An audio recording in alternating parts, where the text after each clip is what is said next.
Olá, diretamente de Dois Córregos, interior de São Paulo, seja bem-vindo, bem-vinda! E antes do e-mail de hoje, dor de amor tem jeito, viu? Como sobreviver ao amor, suas reviravoltas e confusões sentimentais. Aqui na descrição do vídeo você encontra as livrarias que vendem de forma online e, claro, nas grandes livrarias próximas a você, dor de amor tem jeito. E vamos então ao e-mail dela, que diz assim: Bom dia, André. Assisti um vídeo seu sobre ciúmes. Você dá ótimas dicas para as para as desesperadas como eu. Me inscrevi no seu canal, gostei muito do vídeo. Mas aí eu pergunto, e quando seu namorado tem como secretária a ex-namorada? E tem uma outra ex que é mãe do filho dele e fica mandando mensagem a toda hora, inclusive tarde da noite, por qualquer motivo? Como ficam meus ciúmes nessas situações? Espero sua resposta. Olha, minha querida. Então, veja bem. Quando, e quando seu namorado tem como secretária a ex-namorada? Então, eu acredito que é o seguinte.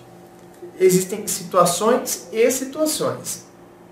Tem situações que quando a gente olha para o contexto, a gente percebe, nossa, mas vocês parece que não resolveram a situação ainda. E tem outras situações que a gente olha e a gente percebe claramente, por mais que a pessoa seja ciumenta, ela consegue se bem que, olha, pelo amor de Deus, viu? Pelo amor de Deus. Tem gente que realmente enxerga sempre pela ótica dos ciúmes. Por aí você vê como isso é complicado. As pessoas que enxergam sempre pela ótica do ciúme, pela ótica do... Nossa! Olha, para você ter uma ideia, isso aqui me fez lembrar de uma coisa da minha vida. Eu tive um namoro, isso 16 anos, 15 anos atrás, e tive um namoro 16 anos atrás, ou seja, em 2001. E depois nos tornamos, depois de um período, por isso que eu digo, eu já tive namoros que nunca mais tivemos contato, amizade ou coisa assim. Tive outros que a gente teve contato, mas de oi, só. Certo? Então, por isso que eu digo, isso aí varia muito. Vou usar o meu exemplo, apesar de eu não gostar de falar sobre mim, mas eu vou usar o meu exemplo para você entender essa questão. Gente, não tem como a gente pontuar assim, assado. A gente precisa analisar em loco e perceber de fato. E ainda analisando em loco, e é isso que eu quero mostrar, tem gente que ainda assim, só vê maldade. Falou que é ex, então não pode ter contato. E não é assim que as coisas funcionam. E é por isso que eu vou usar o meu exemplo, que eu acho que ele vai ser bem elucidativo aqui, apesar de eu não gostar, repito, de falar sobre mim. Então eu tive esse namoro 15 anos atrás. E depois de um tempo, voltamos a ter contato e aí voltou então a ter amizade. Só. Só que aí, para que a amizade fosse se solidificada, por isso que eu digo, primeiro a gente resolveu a questão, não, de fato separados estamos, agora nós temos respeito um pelo outro, mas a gente, sabe que é aquela coisa meio que de colegas, parece que somos colegas, e depois aí a gente percebeu que de fato nós poderíamos e tínhamos esse carinho um pelo outro e que poderíamos ser grandes amigos e de fato isso aí, só que não é uma coisa planejada, e de fato hoje, 16 anos depois, somos grandes amigos, mas grandes amigos mesmo. Amizade pura, amizade no seu sentido pleno e verdadeiro da palavra. Preste bem atenção no que eu estou dizendo a você. Eu não teria motivo nenhum para estar contando aqui uma mentira. Temos amizade no sentido verdadeiro e pleno da palavra e jamais cogitaríamos o fato de, nossa, impossível. Acho impossível. É a mesma coisa de pensar em você estar se relacionando com um irmão, com uma irmã, sabe? Eu vejo. A maneira como a gente se relaciona hoje é assim. E já chegamos ao ponto de, quando eu fui passar um final de semana, porque somos muito amigos, de frequentarmos a casa um do outro e assim por diante, e aí já cheguei inclusive a dividir a mesma cama com essa pessoa que hoje é minha ex, com essa pessoa que é ex minha. Então, quer dizer, com essa pessoa que é ex minha hoje, cheguei a dividir a mesma cama. Tamanha amizade que temos hoje. Então não tem problema nenhum a gente dividir a cama. Chegamos da balada, entendeu? Cada um virou para um lado. Vamos dormir, porque a casa estava cheia, um estava no quarto, outro quarto com gente. Sem problema algum. E sem malícia alguma. Tô jogando. Se tivesse, eu nem falaria aqui. Nem estaria usando isso aqui. Ou seja, sem problema algum. Porém, essa pessoa que é ex, que hoje é uma pessoa que é uma das grandes amigas, melhores amigas minhas hoje, começou a namorar. Um tempo atrás, uns anos atrás. E o que aconteceu? O namorado nunca engoliu a história. Nunca me engoliu. Mesmo convivendo. Mesmo eu namorando. Mesmo vendo eu, por exemplo, falando do quanto eu amava a pessoa com quem eu estava na época.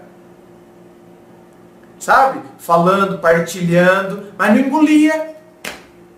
E eu pergunto para você, não é à toa? Não é, era paranoia dele. Era paranoia dele. Deixa ele com as paranoias dele. Só que depois isso contaminava. Contaminava o quê? A minha amizade. Contaminava, quer dizer, eu percebia a rejeição, o jeito que me olhava. Claro, não é? Eu percebia claramente isso. Quer dizer, aí fica um negócio injusto, em que todo mundo acaba sofrendo por conta disso. Eu já contei isso aqui também uma vez. Quer dizer, é o que eu estou dizendo. Tem relacionamentos que a gente nem tem mais contato. Não é verdade? Não é assim na nossa vida? Tem relacionamentos que a gente nem tem mais contato e a gente nem quer ter. Tem outros que a gente tem um contato de oi, oi. E tem outros que podem ser que virem grandes amigos. Tendo em vista que a gente teve afinidade antes, a gente teve uma história e resolvemos a questão e hoje podemos ser grandes amigos. Isso pode acontecer? Claro que sim. Evidente que sim, e sem ter incidência nenhuma, ou desejo de ter, fazer flashback, fazer remember, desejo sexual. Pelo contrário, não existe, não tem, as pessoas não conseguem nem enxergar mais elas nesse nível, né? Em nível sexual, por exemplo, nossa, elas preferem, meu Deus do céu, elas consideram que até algo incestuoso, como se tivessem, como eu disse anteriormente, como se estivessem transando com um irmão, com uma irmã e assim por diante. Consideram inaceitável que isso aconteça. Porém, aquela pessoa que começa a se relacionar com ela não entende assim, só pelo fato. Vocês já tiveram um caso antes.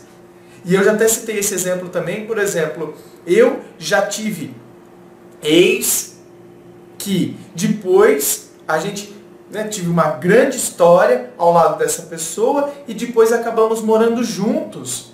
Dividimos apartamento. Quer dizer, estávamos no mesmo barco, estávamos na mesma situação, recém-saídos da faculdade, ali e tal. Então, vamos morar junto, vamos dividir as despesas, mas absolutamente, e cada qual também namorando e jamais pensando em ter algo. Era inconcebível para nós. Então quando você está dizendo assim, eu te pergunto, né? E quando o seu namorado tem como ex a secretária? É por isso que eu contei todos esses exemplos, inclusive da minha vida. E se fosse eu? E se fosse eu? E se eu fosse aí e tivesse, né, no lugar, por exemplo, e se eu fosse a secretária? E eu sou, vamos colocar, eu, André, fosse a secretária aí. Não teria absolutamente problema nenhum. Quer dizer, eu trabalho com ele, né? Eu sou a secretária, trabalho com ele. Temos uma relação de confiança, é por isso que ele me mantém aqui. É por isso, inclusive, que ele me contratou, porque confia em mim. Porque sabe da minha competência e tem confiança em mim. Confia no meu serviço. Porém, cada qual está seguindo a sua vida e a gente tem uma relação absolutamente profissional, além da confiança que temos um no outro. Né? E a outra é mãe do filho dele e fica ligando a toda hora, inclusive tarde da noite, por qualquer motivo.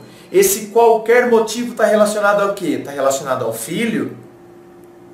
Por que ela liga? Entende? É tudo isso que tem que ser muito bem pensado, tudo muito bem pesado, tudo muito bem refletido. Então, por isso que não tem como dar uma resposta, é assim, é assado, é assim. Tem gente que absolutamente é paranoica em relação a isso. Só pelo fato de ser ex. Classificou como ex, não tem vez. Né? Ex não tem vez. Até rimou. Ex não tem vez. Então a pessoa já enxerga, prefere ver o capeta, mas não vê. Porque já enxerga que todas as possibilidades de coisa ruim vão acontecer ali. É insegurança, fica aquele negócio. Vem toda essa coisa ruim, vem toda essa carga. E não é assim que as coisas funcionam necessariamente. Cada coisa vai precisar ser vista. Será que eu não estou enxergando só pela ótica do ciúmes excessivo? Eu fui vítima de um ciúmes excessivo, ou seja, dessa pessoa que se relacionava e que projetava e já me olhava com rejeição, quando na verdade somos melhores amigos. Então, é justo isso? Será que eu tenho que olhar só pelo fato de ser ex? Eu já tenho que olhar então cheio das cismas, cheio das coisas? Ou eu não posso perceber a história, o que de fato está acontecendo, olhar a realidade dos fatos? Porque ele, o seu atual aí, o seu namorado, não vai deixar de ser pai. Se a outra está ligando para falar do filho, sinto muito, minha querida. E tem que parar também de querer. Tem muita mulher que, por exemplo, cria birra da criança. A criança é criança. A criança tem direito de, às vezes, fazer maninha, fazer joguinho. Nós não. Não podemos entrar na paranoia da criança. A criança é infantil, nós não. Nós somos adultos e devemos agir como tais, né? Como adultos que somos. Percebermos o que de fato é ciúmes e o que é exagero. Certo? Muito obrigado pela sua participação. Gente, inscreva-se, fico aqui aguardando a sua inscrição. Participe de todas as sessões aqui no canal. Me siga nas redes sociais, Facebook, Instagram. Muito obrigado e um forte abraço.